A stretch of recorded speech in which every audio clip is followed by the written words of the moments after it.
안녕하세요. 반갑습니다. 이충훈입니다. 5월 27일은 불기 2567년 부처님 오신 날입니다. 부처님 오신 날을 맞이해서 지난 5월 13일에는 연등회도 성대하게 열렸는데요. 어둠을 환하게 밝힌 연등을 보면서 부처님이 이 땅에 온 이유와 부처님 오신 날의 진정한 의미에 대해서 다시 한번 생각하게 됩니다. 오늘 반갑습니다에서는요, 전라북도 부처님 오신 날 봉축위원회 공동위원장이시자 지난 마이산 탑사의 주지인 진성 스님을 모시고 이야기를 나눠보겠습니다. 안녕하세요. 네, 반갑습니다. 반갑습니다. 네, 부처님 오신 날 맞이해서 우리 시청자분들께 인사 말씀 해주실까요? 네, 반갑습니다. 마음의 평화와 세계의 평화를 위해서 밝은 등불을 부처님께 공양하는 이러한 축제적인 밝은 희망을 메시지를 전달하는 부처님 오신 날이 되었습니다.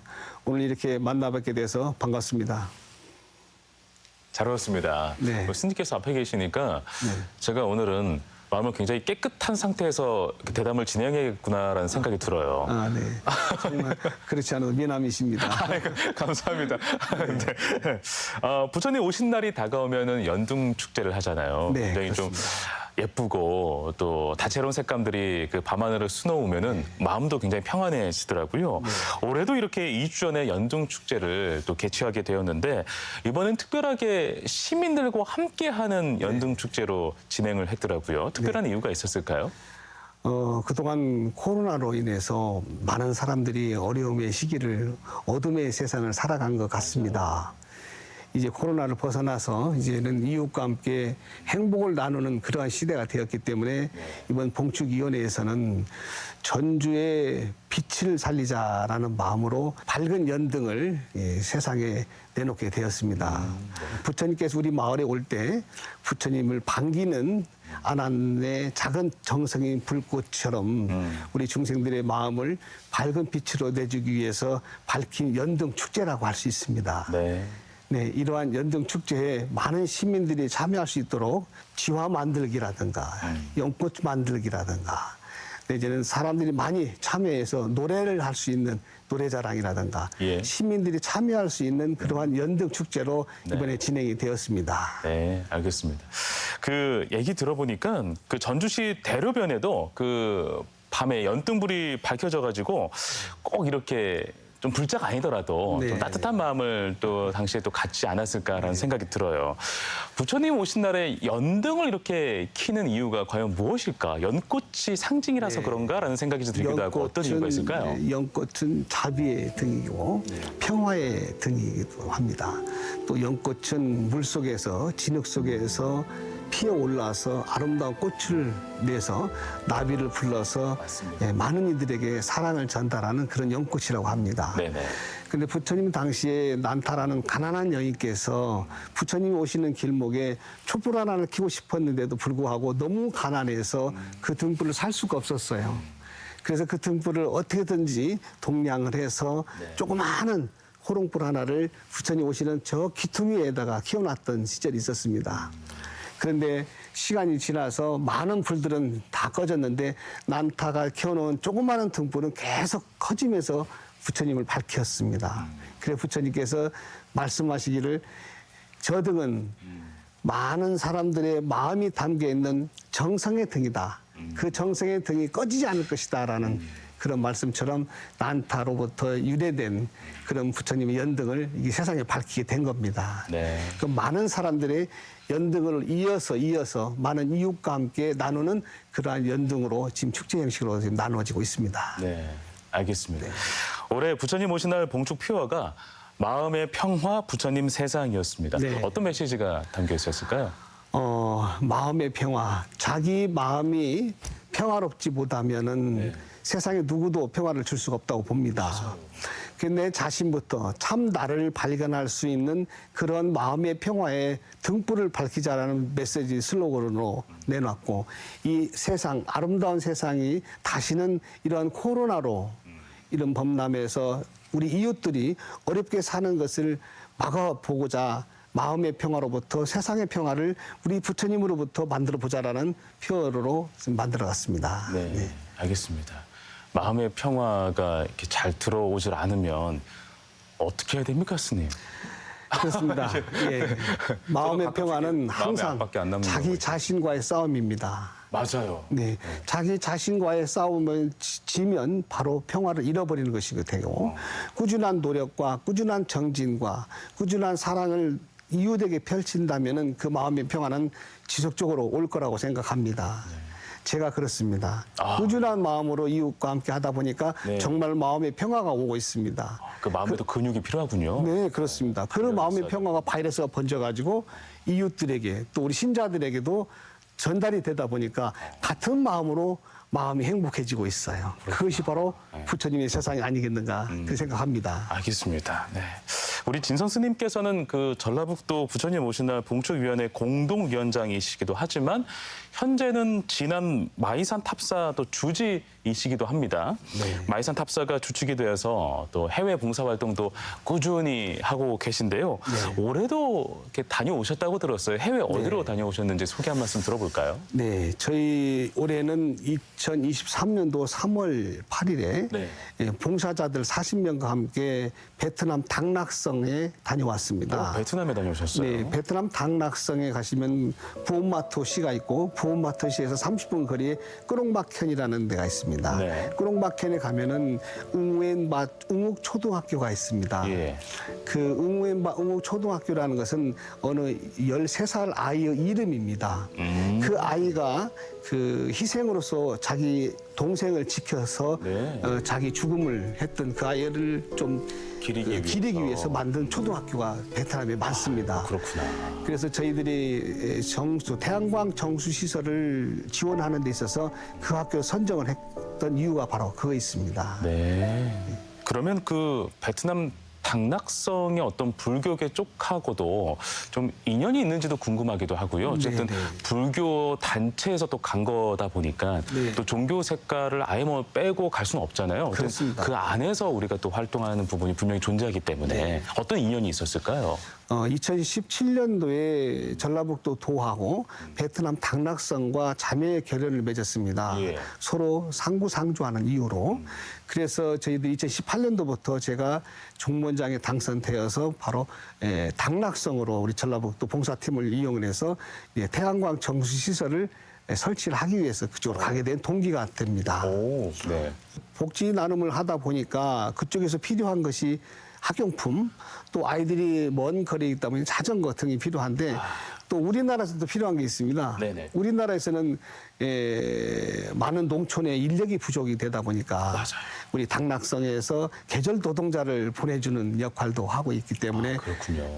그것이 아주 바로 서로 상부상조하는 네. 복지 복지 나눔이 되지 않았나 생각합니다. 네. 그 초등학교에 뭐 태양열 정수 시설을 설치하는 네. 근본적인 이유가 분명히 있을 텐데 어떤 네, 이유였을까요? 양마오 초등학교라고 있습니다. 예. 거기가 한 2시간 반 정도의 거리 학교였어요. 예. 거기를 가보니까 전기가 없더라고요.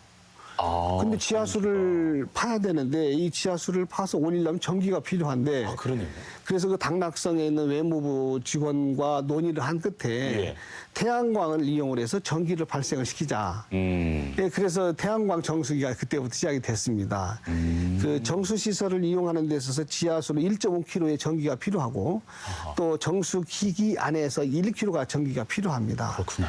그 전기 양은 3kg에서 4kg 양을 태양광이 만들어내고 있어요. 네. 그래서 그거를 다 해결이 되면서 네. 그 학교에서는 태양광 정수기 이용을 해서 정수 필터를 갈아가지고 이웃 주민들에게 물을 또 나눠줍니다. 오. 그래서 그 이웃 주민들이 약간의 회비를 내면 그걸 가지고 필터를 갈아 끼는 저희들이 이제 앞으로는 이제 가지 않아도 자력으로 살아갈 수 있는 물을 마실 수 있는 학교 물만이 아닌 이웃 주민들이 다 같이 마실 수 있는 그러한 정수시설 물이 바로 그것입니다. 아, 그렇군요. 네네. 자전거를 이렇게 보급해주는 역할도 하신다고 들었는데요. 네. 자전거는 우리 학생들이 뭐 이동권이 좀 불편하니까 지원을 해주시는 역할로 해주신 건가요? 그렇죠. 초등학교 학생들이 먼 거리에서 보통 4km 이상 다니는 학생들이 보니까 많더라고요. 예. 그래서 그 학생들에게 1년간 100명씩을 선정을 해서 자전거 나눔을 연간 100대씩 계속해서 왔습니다. 아, 그렇구나. 반응들은 어때요? 이렇게 정수시설도 마련해주고 또 자전거도 이렇게 제공을 해주면 한국과 베트남의 우호 관계도 네. 또 조금 더 이렇게 견고해지는 어떤 결과도 나올 수 있을 것 같기도 한데요. 저희들이 처음에 베트남으로 선정할 때 호치민에 있는 구찌 초등학교를 처음에 1호점으로 시작했었어요. 예. 구찌 초등학교를 간 이유가 바로 뭐였냐면 라이따이안이라는 학생이 있었어요.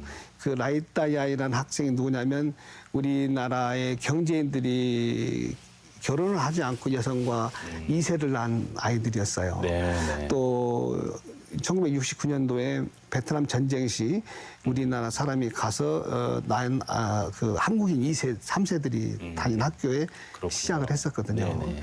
근데 그 아이들에게 이런 나눔을 실천하면서 그 먼 거리에서 다니는 부분이 너무 안타깝기 때문에 이러한 자전거 나눔을 이렇게 했는데 네. 열심히 달리면서 아름다운 세상을 보면서 건강해지기라는 슬로건을 걸으니까 아이들이 너무 좋아하는 거예요. 그리고 너무 부러워하는 거예요. 그 아이들이 표정이 그 못 쓰는 한글을 써서 사랑합니다, 진성 스님. 이렇게 해서 보여주면서 나하고 사진을 찍자고 할 때 네. 저는 정말 감격해서 눈물을 흘렸어요. 그렇구나. 우리가 베트남에게 보상이라기보다는 우리의 잘못도 있기 때문에 우리 내가 피해 가해자가 아니더라도 베트남 민족들에게는 우리가 당연히 이러한 그 사랑을 베풀어야 된다고 생각합니다.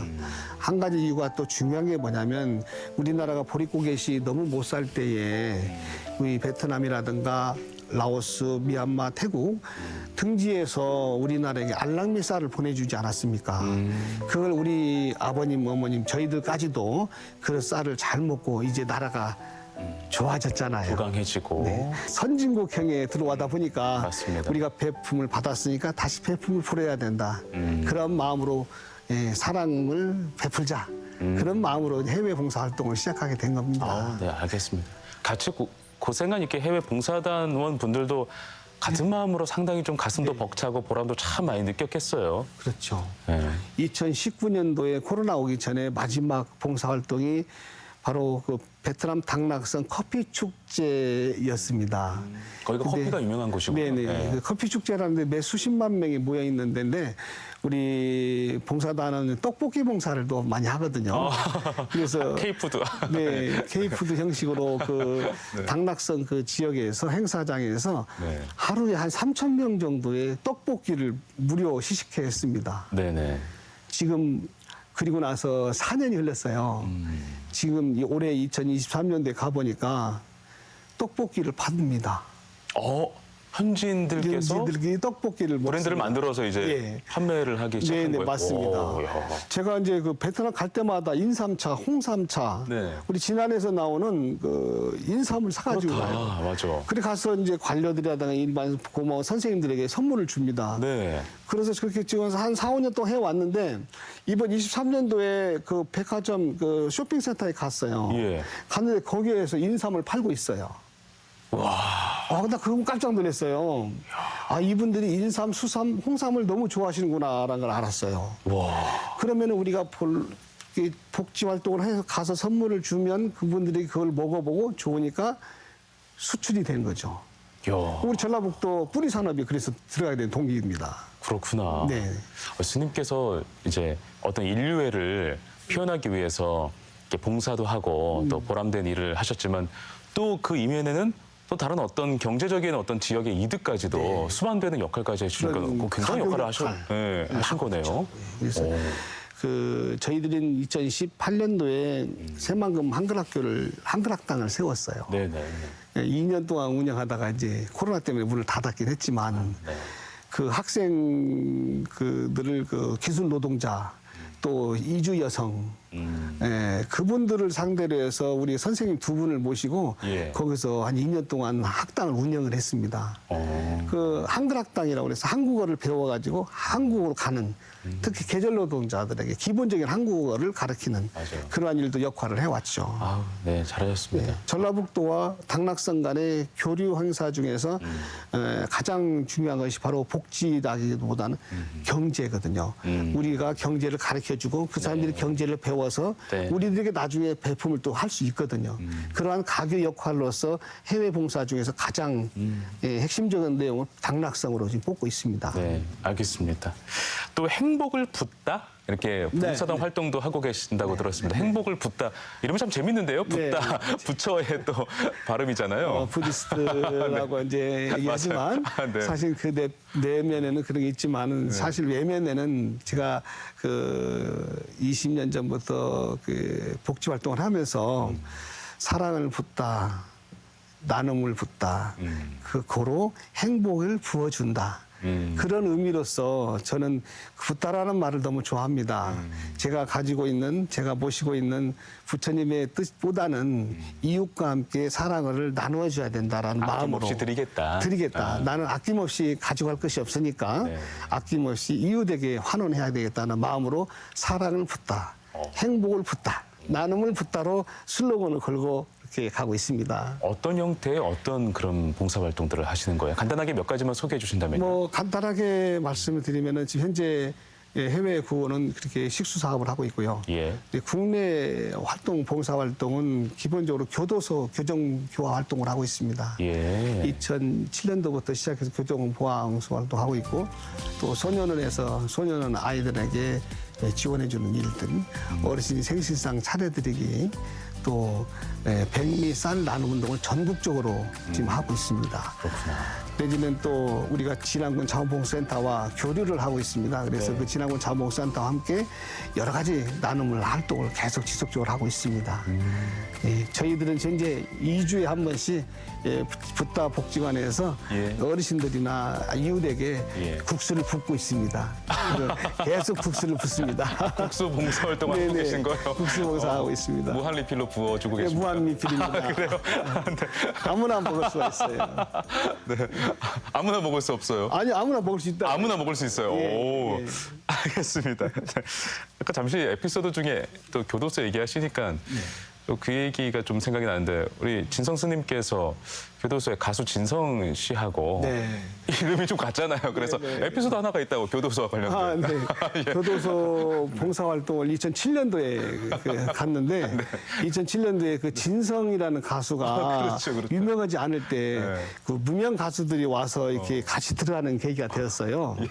그때 진성이라는 분께서 딱 보니까 그 진성이라고 소개를 하는데 주민등록증은 다른 이름이더라고요. 또 네네네. 그 생년월일도 다르더라고요. 그래서 보니까 진성으로 유명한 가수가 될 거라고 그래서 만난 사람이 바로 진성이 가수입니다. 그래서 저랑 악수하면서 또 똑같이 진성입니다 이렇게 해서 인사를 했어요. 대화도 나누고. 대화도 나눴죠. 오. 1시간 한 반가량 교도소에서 같이 그렇구나. 봉사활동을 한 기억이 납니다. 가수 진성 씨가 요즘에 많이 좀 떠서 네. 우리 진성 스님께서도 덩달아서 많이 뜨고 계시다고 들었습니다. 네, 맞아요. 인터넷 유튜브에서 네. 진성 가수 치면 제가 나옵니다. 네, 또 마이산 탑사 진성이를 치면 진성 가수가 또 나옵니다. 아, 그렇군요. 어쩌면 이게 이렇게 불연일 수도 있는 거잖아요. 네. 그때 만나서 같이 인사를 나눠서 또 네. 같이 이렇게 성장하고 네, 맞아요. 또 뭐 계열은 다르지만 네. 또 봉사로, 종교계로 또 연예계로 같이 성장할 수 있었던 그 기분 참 좋네요. 그렇습니다. 같은 진성이 같이 사회적으로 많은 일들을 하고 있어서 또 진성 가수가 또 좋은 일도 또 많이 합니다. 해요? 예. 우리 쪽 그래서 출신일 수 더욱이 있다고. 고맙고 감사하죠. 알겠습니다. 우리 스님의 베트남 식수대 봉사활동 이전부터도 이미 2010년부터 구호단체를 설립해서 IT 지진 피해 복구, 또 라오스 초등학교 교사 건립, 네. 또 캄보디아 우물관정 설치, 또 사할린의 영구 귀국 동포돕기 네. 등의 활동을 정말 많이 하셨어요. 이제 더 있는데 다 소개를 못 해드렸습니다. 이 중에서 사할린 영구 귀국 동포돕기 활동이 네. 눈에 띄어요. 이게 과연 어떤 활동이었을까 감이 안 잡혀서 한번 여쭤봅니다. 네네. 2010년도에 우리나라가 선진국형 남을 도와주는 나라가 되었어요. 그래서 우리 대고족에 있는 스님들 33명이 모여가지고 예. 1인당 100만 원씩을 내놓고 우리 복지단체를 만들자. 이 시작된 게 바로 라오스의 벤마우스 초등학교를 짓는 계기가 되었어요. 그래서 지금까지 쭉 오다가 네. 네, 제가 2000년도에 태평양 전쟁 희생자 유족회 공동위원장을 또 맡은 적이 있습니다. 그러셨군요. 일제시대로부터 일본으로 강제로 끌려가서 돌아가신 분들이 많고 예. 사할린 지역으로 가가지고 강제 노역을 하시던 분들이 태반이었습니다. 근데 그분들이 이제 전쟁이 끝나고 통일이 되고 이 현 시대에 들어왔는데도 불구하고 예. 사할린 동포도 아니고 소련 사람도 아니고 한국 사람도 아니고 어수로 그렇게 살고 있는 우리나라 동포들이 사할린에 아이고. 많이 살고 있습니다.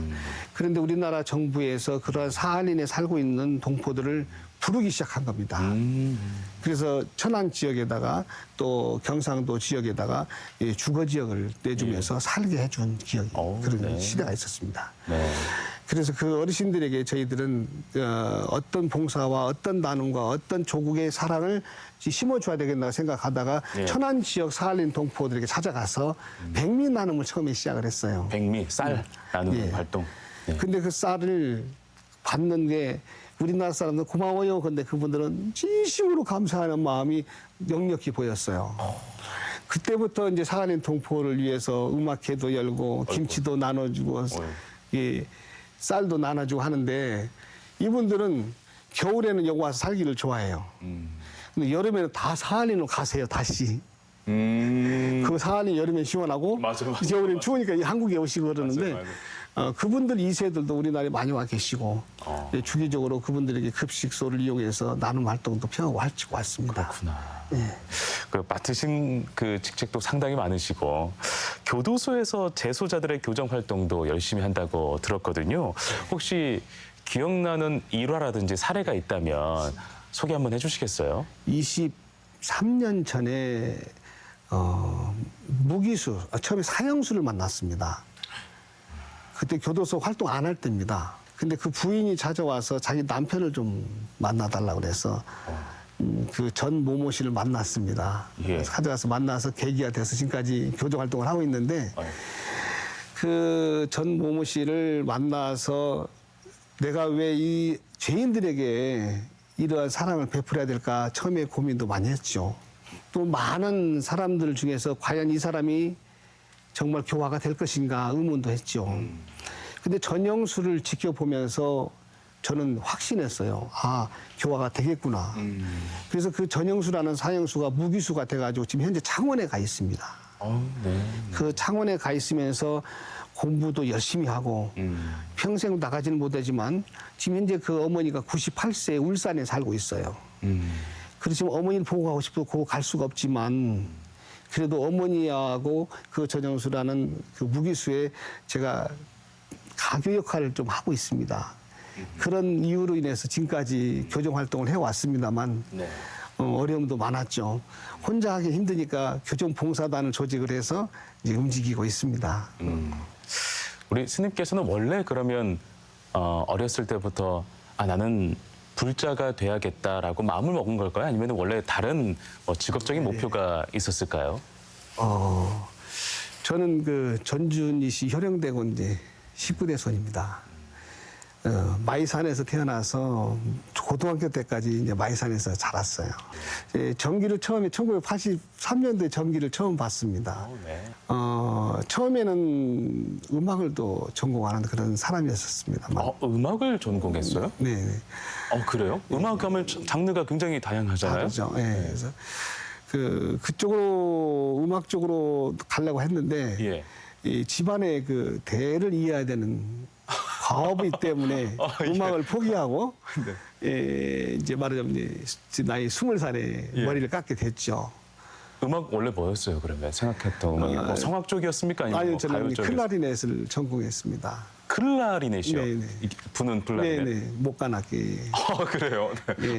네, 그렇구나. 그때 당시 아버님한테 고등학교 1학년 때 예. 뗐어가지고 예.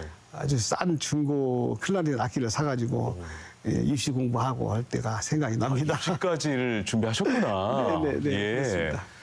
저희 아버님께서 고3 때 예. 폐암 말기 사형 선고를 받았어요. 아이고.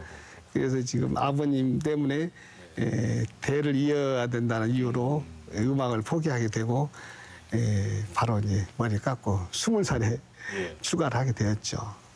아니 어쩌면 먼저 데뷔를 하셨으면 지금의 가수 진성보다 오히려 음악가 진성으로 더 많이 활약을 하고 있었을 것 같다는 생각을 좀 해보기도 하고 좀 아쉬울 것 같기도 해요. 물론 이제 막 속세와의 어떤 좀 그런 미련들을 이제 없애고 누르고자 하는 수행을 그동안 많이 하셨지만 그래도 내가 갖고 있는 능력을 좀 어떻게든 발휘할 수는 없을까라는 고민도 많이 하셨을 테고. 고민 없이 십몇 년을 지나왔어요. 그 공부하면서 외로움도 있었고 내가 왜 이 길로 가야 되나 그런 슬럼프도 빠져가지고 힘든 적도 있었습니다. 네. 그럴 때마다 좀 많이 자중을 하고 공부도 하면서 전주 지역을 지나가다가 우연찮게 악기사를 쳐다보게 됐어요. 근데 보니까 색스폰이라는 것이 딱 이렇게 있는 거예요. 그 무턱 들어가서 한 대를 사가지고 혼자서도 불어봤더니 너무 재미있는 거예요. 그리고 나서부터 제가 이렇게 음악으로부터 나를 치유할 수 있는 게 이게 있었구나 생각하고 그 슬럼프에서 빠져나와가지고 저 혼자 나름대로 유튜브 선생님을 통해서 음악을 배우기 시작했어요. 그래요? 네네. 그래요? 스님께서도 이제 우리와 별반 차이가 없군요. 이렇게 인터넷을 보면서 배우기도 하고. 학원에 다니기가 좀 그렇더라고요. 그래서 유 선생님이 있다고 그래서 처음에 유 선생님을 찾으러 다녔더니 핸드폰 속에 있다고 유 그러더라고요. 선생님. 네네. 그래서 거기에서 음악을 하다가 이런 좋은 음악이 있으면 나하고 같이 할 수 있는 사람이 있으면 좋지 않을까? 이런 생각을 했어요. 그래서 이제 8년 전에는 우리 신자들을 통해서 악기를 하나씩 구입해가지고 같이 밴드를 결성을 했어요. 그 사찰내 밴드가 결성이 된 거예요? 네, 그렇죠. 오, 네. 사찰내 밴드를 결성을 해가지고 난타 팀도 만들고 색스폰 팀도 만들어가지고 제가 가르치고 저도 배우면서 가르치고 그래요. 그러다 보니까 이 좋은 거를 왜 썩히느냐. 바로 우리가 봉사활동 나가자. 우리끼리만 할 수 없다? 그래서 뭐 이제 바로 이제 요양원 가서 어르신들 음식 싸가지고 들어가서 난타도 쳐주고 같이 색소폰도 불어주고. 야, 재밌다. 그러다 보니까 이 자신들의 치유가 더 잘 되는 거예요. 그래서 음악 치유가 세상에 제일 좋은 거구나. 그걸 서로 느끼게 돼서 지금까지 많이들 나가고 산사음악회에도 출연도 하고 합니다. 그래요? 네네. 자, 우리 스님께서 계시는 그 마이산 탑사는 진안은 물론이고 사실 전라북도를 넘어서 전국적인 명소잖아요. 저는 고등학교 수학여행을 또 진안 마이산으로 갔었습니다. 그럴 정도로 상당히 아주 유명한 명소인데 잠깐 자랑 한번 좀 해주시면 어떨까요? 요즘에 또 많이 또 개발도 되고 또 산책로도 더 좋아져가지고 사람들이 접근하기도 정말 많이 쉬워졌잖아요. 마이산 하면은 두 개의 봉우리가 우뚝 솟아있는 산이라고 합니다. 네네. 이 마이산 속에는 자연이 만들어 놓은 아름다운 산 속에 인간이 만들어 놓은 아름다운 또 탑이 존재하고 있습니다. 이 저희 증조부께서 이렇게 이곳에 오셔서 1885년부터 탑을 쌓으셨는데 이 탑을 쌓기 전에는 마이산 탑사 주변으로 타폰 현상으로 돌들이 많이 떨어져서 웅집해 쌓여 있는 곳이었거든요. 그 속에서 중생들이 짓는 죄업을 대신 속죄하고 또 일제의 침입으로부터 나라를 구원하고 그런 마음으로 이제 탑을 쌓으시는 탑인데 많은 사람들이 1980년대 후반부터는 무수히 마이산을 찾아옵니다. 맞아요. 이곳이 이제 관광이 돼버렸어요. 네. 그래서 지금은 이제 관광 사찰보다는 이 기도하는 사찰로 지금 탑사는 되어 있습니다만 이 마이산은 말 그대로 진안에 우뚝 서 있는 아주 강한 기상을 갖고 있는 곳이기도 합니다. 악산이기 때문에 특히나 정치적으로 유명한 분들이 나오고 맞아요. 또 연예인들도 많이 나오는 그런 악산 중에 마이산입니다. 네. 이 마이산의 기가 또 세가지고 네. 산태극, 수태극으로 있어요. 그래서 이 산태극, 수태극으로 있기 때문에 한반도의 어떤 중심적인 역할하는 그런 기운이 가장 센 곳, 특히 음기와 양기가 동시에 동반한 곳이라고 아주 유명세를 타고 있죠. 그렇군요. 길을 많이 하시는 분들이 와서 이 마이산에서 그 길을 받는 운동을 많이 합니다. 오호. 그러다 보니까 이제 뭐 CNN에서 뭐 이렇게 아주 아름다운 사찰로 오. 등록이 돼 있고 예, 예. 자랑스러운 마이산에 살고 있어서 너무 행복하고 네, 네. 그러한 행복한 마음을 많은 이웃들과 함께 나누고 살고 있습니다. 네, 알겠습니다. 우리 주지 스님께서는 이제 주지 스님으로 계시지만 어찌 보면 전라북도 이 진안 마이산을 찾는 관광객들에게는 어떤 역사와 문화를 알리는 네. 어떤 해설자로서 네. 또는 또 이렇게 지도하는 사람으로서 큰 자부심도 느낄 수 있을 것 같아요. 그러면요. 네. 마이산에서 태어나서 마이산에서 살고 있습니다. 이 마이산에서 살고 있는 것은 바로 나의 큰 행복이자 자부심이 큽니다. 자칭 마이산 지킴이로 살고 있습니다. 마이산을 찾는 사람들에게 마이산에 대한 해설, 또 탑에 대한 해설, 또 우리 제가 가지고 있는 부처님의 마음을 전파하는 그런 행복한 삶을 열심히 살고 있습니다. 네. 알겠습니다.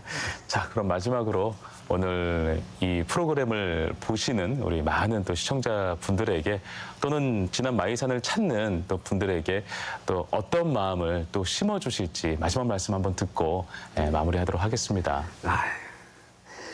우리가 살아가는 데 있어서 가장 행복을 찾는 것은 바로 이웃과 함께하는 행복한 세상을 사는 것이 바로 나눔이라고 생각합니다. 이 나눔 속에서 서로 간에 이웃 간에 마음과 마음을 전할 수 있는 것은 바로 우리가 살고 있는 행복한 우리나라가 있기 때문이라고 생각합니다. 또한 우리나라가 존재하고 있는 것은 바로 이 지구가 있다는 것입니다. 우리가 이 지구를 지키는 것은 바로 환경을 살리는 것이 가장 기본적이어야 된다고 생각합니다. 그래서 2567년을 맞이해서 우리 지구 환경을 지키는 우리 모두가 되어서 이 부처님 오신 날을 맞이해서 마음과 마음의 평화를 사랑과 사랑의 등불을 서로 밝혀서 이웃과 함께 종교 간의 전쟁, 종교 간의 스트레스를 받지 않아야 된다고 생각합니다. 그래서 우리가 가지고 있는 마음을 전달할 수 있는 그런 한 해가 되시기를 바라겠습니다. 감사합니다. 감사합니다. 네, 저도 오늘 스님의 말씀을 들으면서 참 남들에게 좋은 일을 하고 정말 행복한 일을 전해주는 일이 참 대단한 것을 넘어서 나도 누군가에게 정말 등불을 밝히는 그런 사람이 돼야 되겠다라고 이렇게 마음먹은 시간이었습니다. 오늘 나와주셔서 진심으로 고맙습니다. 네, 감사합니다.